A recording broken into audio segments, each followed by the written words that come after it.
سید مرتضیٰ حسین ذیلی، سیدہ حمیدہ خاتون، شہید ڈاکٹر ندیم الحسن نقوی، رئیس بانو اور قاسمہ خاتون۔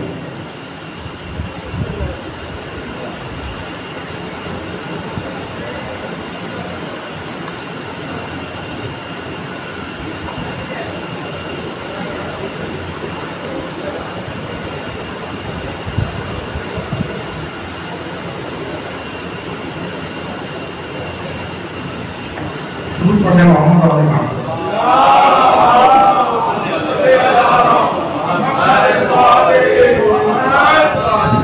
اعوذ باللہ السمیع العلیم من الشیطان اللعین الرجیم بسم اللہ الرحمن الرحیم الحمد للہ الملک الحق المبین المتصابر بعظمته جبابرة الطاغين المتخاضع بكبريائه عطاة المتمردين المعترف بربوبيته سائر الخلق أجمعين والصلاة والسلام والتحية والإكرام على أشرف النبيين وخاتم المرسلين سيدنا ومولانا أبي القاسم محمد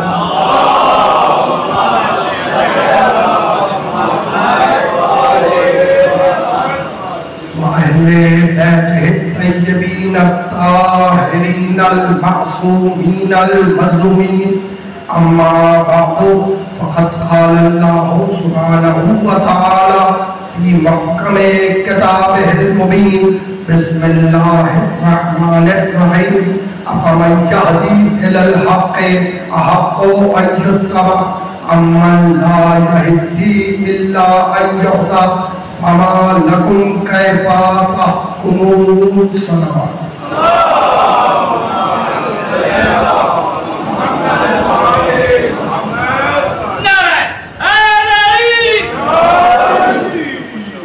محترم اس مقدس اور محترم مجلس عزا کے لیے میں نے آپ حضرات کی خدمت میں سمنام کلام میں سورہ مبارکہ یونس کی ایک آیت کی تلاوت کا شرف حاصل کیا۔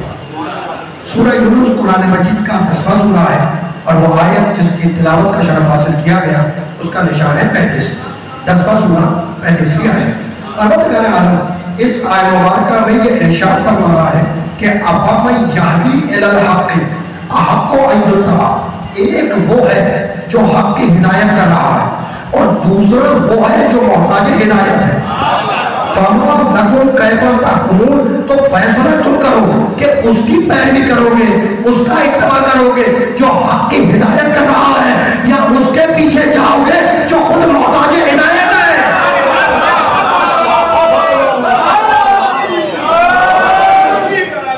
فما یہدی الی الحق احق ان یتبع، ایک وہ ہے جو حق کی ہدایت کر رہا ہے اور دوسرا وہ ہے جو محتاج ہدایت۔ فما لکم کیف تحکمون، تو تم کیا حکم لگاتے ہو، کیا فیصلہ کرتے ہو کہ اس کی پیروی کی جائے، اس کا اتباع کیا جائے جو حق کی ہدایت کر رہا ہے، یا اس کے پیچھے جایا جائے جو خود محتاج ہدایت ہے۔ تو آیت نے بتایا کہ ہدایت کرنے والا اور محتاج ہدایت برابر نہیں، کرنے والا اور محتاج ہدایت برابر نہیں۔ اور پھر آگے بڑھ کر سورہ سجدہ میں آواز دی، افمن کان مومنا کمن کان فاسقا لا یستوون۔ سنا، مومن اور فاسق برابر نہیں، تو مومن اور فاسق برابر نہیں۔ پھر آگے بڑھ کر سورہ حشر میں آواز دی، لا یستوی اصحاب النار واصحاب الجنہ۔ سنا، جنتی اور جہنمی برابر نہیں۔ اور پھر آگے بڑھ کر سورہ مائدہ میں آواز دی، قل لا یستوی الخبیث والطیب، حبیب کہہ جاؤ کہ طیب اور خبیث برابر نہیں۔ ان کے معنی کہہ دو لا یستوی الخبیث والطیب، حبیب ان سے کہہ دو کہ طیب اور خبیث برابر نہیں۔ تو ان کے کیا معنی ہے؟ ان کے معنی حبیب ان سے کہہ دو۔ قرآن میں بہت سی آیات ہیں اور بہت سے سورے ہیں جن کا آغاز ہو رہا ہے قل سے. چاروں قل بھی سب کو یاد ہوں گے. اور مشہور و معروف سورہ کی پہلی آیت بسم اللہ الرحمن الرحیم قل هو اللہ احد. قل حبیب کہہ دو, کیا کہہ دو؟ هو اللہ احد, کہ وہ اللہ ایک ہے. یہ جو قل ہے آغاز میں قل, اس قل کے کا تعلق ہے اللہ سے. قل کے میں نے کہہ دو کہ قل کا تعلق ہے اللہ سے, اور محمد کو پیغام کیا دینا ہے؟ هو اللہ احد, کہ وہ اللہ ایک ہے. یہ بات بہت گئی کہ قل کے مطلب حبیب کہہ دو, تو اس قل کا تعلق ہے اللہ سے, اور حبیب کو کہنا کیا ہے کہ وہ اللہ ایک ہے. یہ سامنے دو تین بچے بیٹھے ہیں, مثال دیتے ہیں. اگر میں بچوں سے کہوں کہو بیٹا الف, اور پھر پلٹ کے مجھ سے کہیں کہو بیٹا الف, مطلب نہ تو ہو جائے گا. پھر میں ان سے کہوں کہو بیٹا الف, کہ میری صورت دیکھ اور کہیں کہو بیٹا الف, میں نے پھر کہا کہو بیٹا الف, اس نے پھر پلٹ کے کہا کہ کہو بیٹا الف. تو اس کو کہو بیٹا نہیں کہنا, اس کہو بیٹے کا تعلق ہے مجھ سے, اس کو کہنا فقط الف ہے نا. تو یہ جو قل ہے اس قل کا تعلق ہے اللہ سے. پیغام نبی کو دیکھا وہ اللہ ایک ہے, لیکن خدا کی قسم کتنا امانت دار نبی ہے جو اپنی مرضی سے قرآن کے قل کو بھی نہیں ہٹاتا. تو کیا دین کو آپ کی مرضی پہ چھوڑ دینا جائے گا؟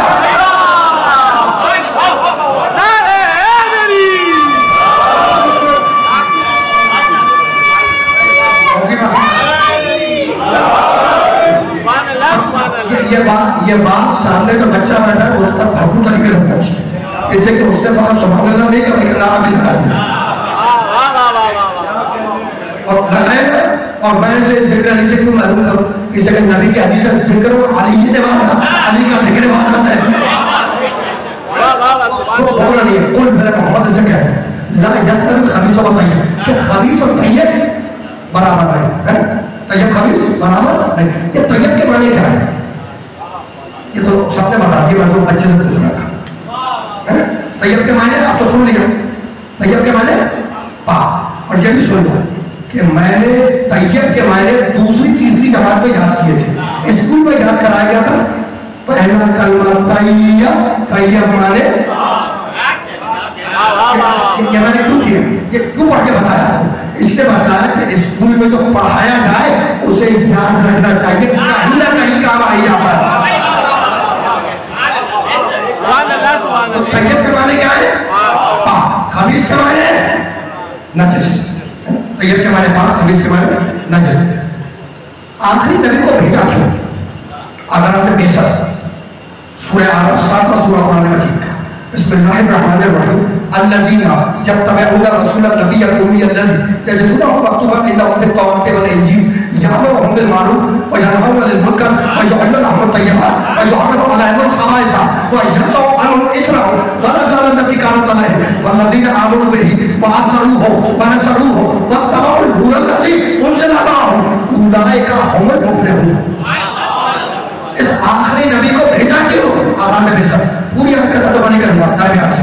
یامرہم بالمعروف, یہ محمد ساری عبادتوں کا حکم دے گا, اور ینہاہم عن المنکر, اور تمہیں ساری برائیوں سے روکے گا, اور یحل لہم الطیبات, یہ محمد ساری طیب یعنی پاک چیزوں کو حلال کرے گا, ویحرم علیہم الخبائث, اور یہ محمد ساری خبیث یعنی نجس چیزوں کو حرام کرے گا. تو نبی کا کام کیا ہے کہ جو طیب ہو پاک ہو اسے حلال کرے, جو خبیث ہو نجس ہو اسے حرام کرے.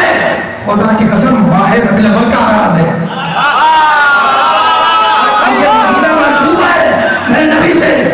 کتنا بڑا احسان ہے میرے محمد کا اس امت پر کہ میرا نبی جانوروں کے ساتھ نہیں رہا لیکن تم کو بتلا دیا کہ کون سا جانور طیب کون سا خبیث. سارے جانور طیب تو ہے نہیں, کچھ طیب ہے اجازت ہے کھاؤ, کچھ خبیث ہے نجس ہے ممانعت ہے نہ کھاؤ. تو کتنا بڑا احسان ہے ہمارے نبی کا اس امت پر کہ جانوروں کے ساتھ نہیں رہا, تم کو بتا دیا کہ کون سا جانور طیب کون سا خبیث. اسی طریقے سے سارے پرندے بھی حلال ہیں, کچھ حلال ہے کچھ حرام. جو طیب ہے اجازت ہے کھاؤ, جو خبیث ہے نجس ہے ممانعت ہے نہ کھاؤ. کتنا بڑا احسان میرے نبی کا اس امت پر کہ پرندوں کے ساتھ نہیں رہا لیکن آپ کو بتا دیا کون سا پرندہ طیب کون سا خبیث. اسی طریقے سے سارے سی فوڈ بھی حلال ہیں. مولانا میں نے آپ کو دیکھ کر سی فوڈ کھایا، مگر میں کہنے والا تھا سمندری محبوب. یہ بچے بیٹھے ہوئے یہ پریشان ہو جاتے سمندری محبوب کیا ہے، اس لیے میں نے کہہ دیا کہ بھائی سی فوڈ کھاؤ، سمندری محبوب کھاؤ، بات دیکھیے. تو سارے سی فوڈ، سارے سمندری مخلوق حلال ہے، کچھ حلال ہے اجازت ہے کھاؤ، کچھ حرام ہے ممانعت ہے نہ کھاؤ. حلال حرام. اب یہ الگ بات ہے کہ ہم نے تمہارے شہر میں ریسٹورنٹ پہ لوگوں کو جب پوچھتے ہوئے سنا کہ بھائی یہ مچھلی مومن ہے،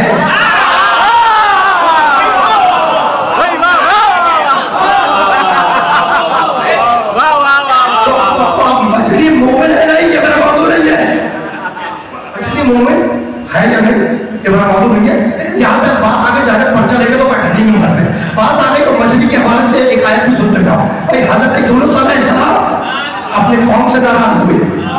ناراض ہونے کے بعد فرات کے کنارے آئے اور پانی میں جھس لگائے. ادھر یونس علیہ السلام مچھلی کے منہ میں آئے، ادھر قدرت نے آواز دی خبردار نکلنا مت، ہماری امانت سمجھ کے پیٹ میں رکھنا، ہماری امانت سمجھ کر پیٹ میں رکھنا. جب یونس بطن ماہی میں آئے، مچھلی کے پیٹ میں آئے، تو یونس علیہ السلام نے مچھلی کے پیٹ میں تسبیح پڑھی اور وہ آئے کریمہ سب کو یاد ہوگی، بسم اللہ الرحمن الرحیم، لا الہ الا انت سبحانک انی کنت من الظالمین. مالک میں ظالموں میں سے تھا. یونس نے تسبیح پڑھی، مچھلی کے پیٹ میں تسبیح پڑھی. اور اب جملہ آپ کے حوالے ہے. اللہ خدا کے کہتا ہے لبث فی بطنہ الی یوم یبعثون. اگر یونس مچھلی کے پیٹ میں ہماری تسبیح نہ کرتا تو ہم یونس کو قیامت تک مچھلی کے پیٹ میں زندہ رکھتے. لبث فی بطنہ الی یوم یبعثون. اللہ تعالیٰ کہ اگر یونس مچھلی کے پیٹ میں ہماری تسبیح نہ کرتا تو ہم یونس کو قیامت تک مچھلی کے پیٹ میں زندہ رکھتے ہیں. یونس زندہ رہتے تو وہ مچھلی بھی تو زندہ رہتی. بھائی یونس زندہ رہتے تو وہ مچھلی بھی تو زندہ رہتی. تو اب بھی تمہاری عقل میں یہ بات نہیں آتی کہ وہ اللہ جو ایک مچھلی کو قیامت تک زندہ رکھ سکتا ہے، کیا کائنات میں ایمان کو زندہ نہیں رکھتا؟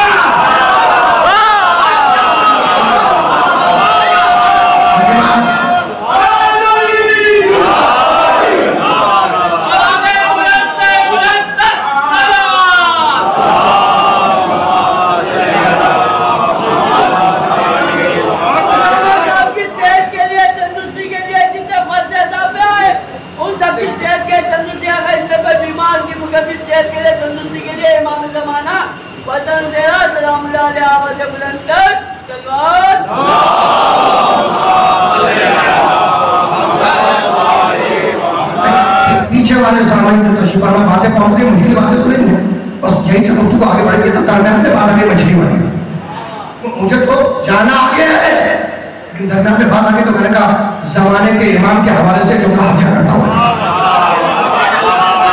اسی لیے اگر تم نے سبحان اللہ کر لیا تو روک کے ایک جملہ اور کیا روک کر ایک جملہ اور کیا کرو. مانتے سب ہیں اسے، وہ جس کا لہو ہونا ہے نا سب مانتے ہیں، کوئی یعنی انکار کوئی نہیں کرتا. بھاری ہوئی روایتیں 200 سے زیادہ روایتیں ہیں، 200 سے زیادہ، جس میں لکھا ہے کہ نفس فاطمہ سے ہوگا. اور میرے والد اللہ آیت اللہ تعالیٰ جوڑی نے جو کتاب لکھی کیا نام ہے علامات ظہور مہر، اس میں یہ کاؤنٹنگز بھی لکھی ہے کہ 200 سے زیادہ روایت ہے جس میں لکھا ہے برادران اہل سنت کے حوالے بتا رہا ہوں کہ نسل فاطمہ سے ہوتا ہے. تو مانتے سب ہیں، جس کا ظہور ہونا ہے سب مانتے ہیں. ایک چھوٹا سا اختلاف ہے، چھوٹا سا فرق ہے. وہ فرق کیا ہے؟ کچھ کہتے ہیں کہ جناب آخری زمانے میں پیدا ہوگا، کچھ کہتے ہیں کہ پیدا ہو چکا پردے ذہن میں. مانتے سب ہیں، سب مانتے ہیں. ارے بھائی سب مانتے ہیں جبھی تو دعا کر رہے ہیں کہ مالک انتظار کو دور کر اس کو بھیج دے، مالک انتظار کو دور کر اس کو بھیج دے. تو بھائی یہ انتظار کیسا؟ تم تو آتی ہو بنانے کے بنا لو، تم تو آتی ہو بنانے کے بنا لو کہ نہیں. اس کے ظہور کی دعا تو مانگ سکتے ہیں، اس کے فائدہ ہونے کی دعا تو مانگ سکتے ہیں، لیکن خود نہیں بنا سکتے. تو جب تم بار بار نہ بنا سکے تو پہلے کہاں سے بنا لو گے؟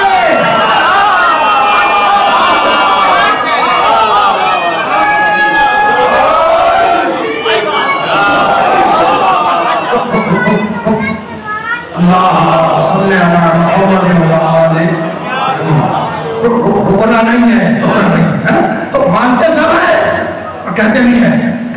ہم مان لیتے ہیں کہ آپ کے امام غائب غیبت میں، آپ کے امام زمانہ غیبت میں، لیکن آپ علی کے چاہنے والوں کا مزاج عجیب ہے. آپ کا دعویٰ یہ ہے کہ آپ کے امام غائب پردے میں بیٹھ کر آپ کی ہدایت کرتے ہیں. آپ علی کے چاہنے والوں کا دعویٰ کیا ہے کہ آپ کے امام غائب غیبت میں رہ کر پردے غیب میں بیٹھ کر آپ کی ہدایت کرتے ہیں. تو آپ کا دعویٰ ہے بھئی، آپ کا ہے دعویٰ، آپ کا ہے. آپ میرا تو سراغوں پر ہے،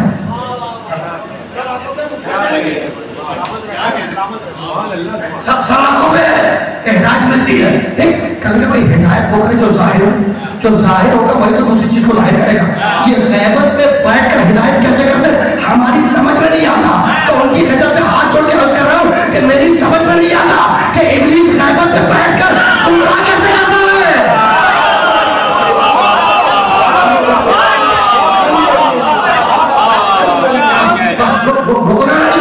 رکنا نہیں. ہدایت کرنے والا محتاج ہدایت برابر نہیں، مومن فاسق برابر نہیں، طیب خبیث برابر نہیں، جنتی جہنمی برابر نہیں. بات ہوتی ہے طیب اور خبیث پر ہے نا کہ محمد ساری طیب چیزوں کو حلال کرے گا اور جب محمد ساری خبیث چیزوں کو حرام کرے. کتنا بڑا احسان ہے کہ میرا نبی جانور کا ساتھ نہیں رہا لیکن تم کو بتلا دیا کہ کون سا جانور طیب کون سا خبیث. میرا محمد پرندوں کے ساتھ نہیں رہا لیکن آپ کو بتا دیا کہ کون سا پرندہ طیب کون سا خبیث.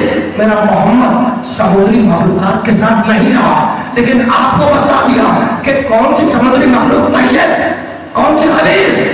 تو بھائی جن کے ساتھ نہیں رہا ان کے بارے میں بتا دیا، جن کے ساتھ نہیں رہا ان کے بارے میں بتا دیا. تب جن کے ساتھ رہا ہوگا کیا ان کے بارے میں نہیں بتائے گا؟ تو جو طیب تھا اسے ہاتھوں پہ اٹھایا، جو خبیث تھا اسے دربار سے اٹھایا.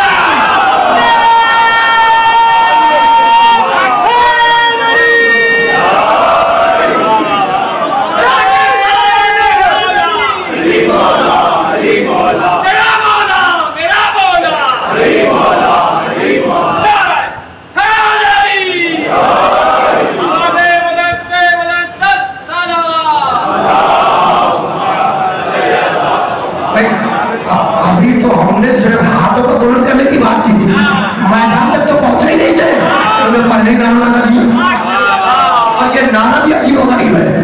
میں اس کو ذرا بدل کے سوال کا نشان بنا دیتا ہوں. بھائی قرآن میں خدا بولا، کیا بولا؟ علی بولا، علی بولا. غدیر میں نبی بولا، کیا بولا؟ علی بولا، علی بولا. خدا کی قسم کتنا پست ہے یہ انسان، کتنا کمزور ہے یہ انسان کہ ایک عورت کے کہنے پر ایک اجنبی کو اپنا باپ مان لے گا لیکن محمد کے کہنے پر علی کو مولا نہیں مان لے گا.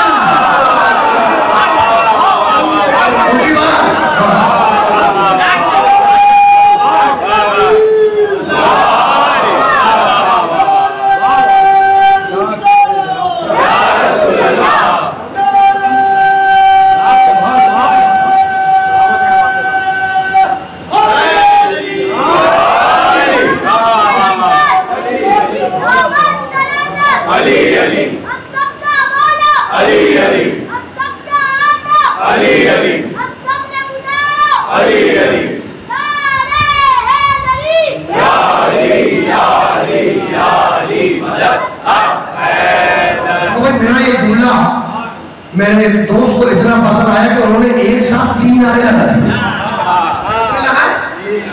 ہاں مجھے معلوم ہے کہاں پہ میں نے رکا لیکن یہ ان کو ترقیہ کر دوں گا اسے کہ بڑی محنت سے رہا ہے. کتنے لگائے؟ 3 نعرے. پہلا نعرہ لگایا نعرے تکبیر، آپ نے کیا کہا؟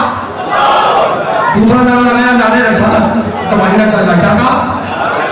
تیسرا نعرہ لگایا میرے دوست نے نعرے، کیا کہا آپ نے؟ کہنے لگے وہ ملا ہی کیا جس کے حلق سے علی کے فتح کا بات ہے. کہنے لگے کہ بھائی نبی کی جنگوں کا نعرہ تو نبی کی جنگوں کا نعرہ تو نعرے تکبیر تھا، تم یہ نعرے حیدری کہاں سے لے آئے؟ نبی کی جنگوں کا نعرہ تو نعرے تکبیر تھا، بھائی تم یہ نعرے حیدری کہاں سے لے آئے؟ اس بات کو یاد رکھنا کہ اسلام کے 3 ہی بڑے دشمن ہیں. اسلام کے 3 ہی بڑے دشمن ہیں، مشرک، خدا کا دشمن، کافر، نبی کا دشمن. اب منافق کی یہ کیا تفصیل بیان کریں؟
لا یستوی الخبیث والطیب، حبیب کہہ دو کہ طیب اور خبیث برابر نہیں. اور پھر آگے بڑھ کر سورہ فاطر میں آواز دی، 35واں سورہ قرآن مجید کا، بسم اللہ الرحمن الرحیم، وما یستوی الاعمی والبصیر ولا الظلمات ولا النور ولا الظل ولا الحرور. سنا، سایہ دھوپ برابر نہیں، اندھیرا اجالا برابر نہیں، اندھا مینا برابر نہیں. اور پھر سورہ زمر میں فیصلہ کیا 39واں سورہ قرآن مجید کا، قل هل یستوی الذین یعلمون والذین یعلمون. حبیب کہہ دو کہ عالم اور جاہل برابر نہیں. آیت ہے، آیت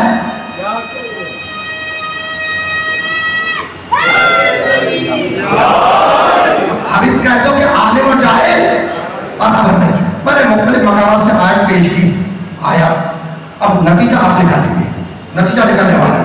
ہدایت کرنے والا محتاج کی ہدایت برابر نہیں، مومن فاسق برابر نہیں، جنتی جہنمی برابر نہیں، طیب خبیث برابر نہیں، اندھا بینا برابر نہیں، سایہ دھوپ برابر نہیں، اندھیرا اجالا برابر نہیں. اور سورہ زمر میں فیصلہ کیا کہ عالم اور جاہل برابر نہیں. تو وہ اللہ جو یہ پسند نہ کرے کہ جاہل عالم کے برابر آ جائے، وہ یہ کیسے پسند کرے گا کہ سوال کرنے والا جاہل آگے ہو اور سلولی کرنے والا پیچھے.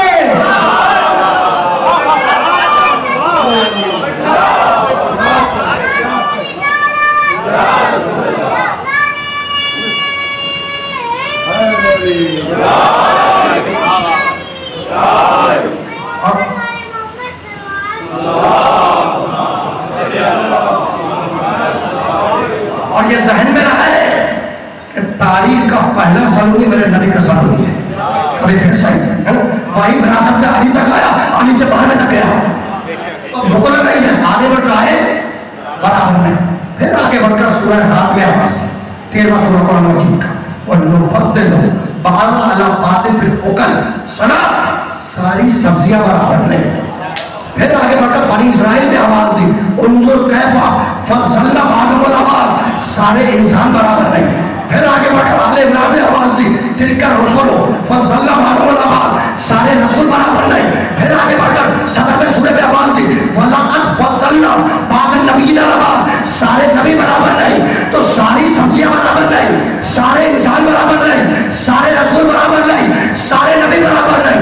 مقدار ابو ذر جیسا نہیں، ابو ذر سلمان جیسا نہیں. تو جب نبی کی فضل میں بیٹھنے والے نبی جیسے نہ ہوئے تو حلوہ کھانے والا محمد جیسا کیسے ہوئے؟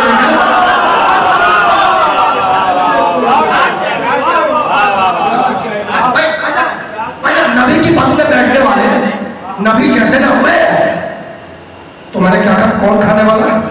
حلوہ کھانے والا، حلوہ کھانے والا. حلوہ تو ہم نہیں کھاتے، ڈاکٹر صاحب بھی کھاتے ہیں لیکن انکار نہیں. اور آپ میں سے بہت سن بہن تو ایسے لیکن یہاں روک کے جملہ سن ایک کمال ہو گیا. یہ بھی کمال ہے، یعنی یہ بھی کمال ہے کہ مجلس کے تعارف کو سب نے مدد کہا لیکن شب برات کے حال میں تو کسی نے مدد نہیں کہا.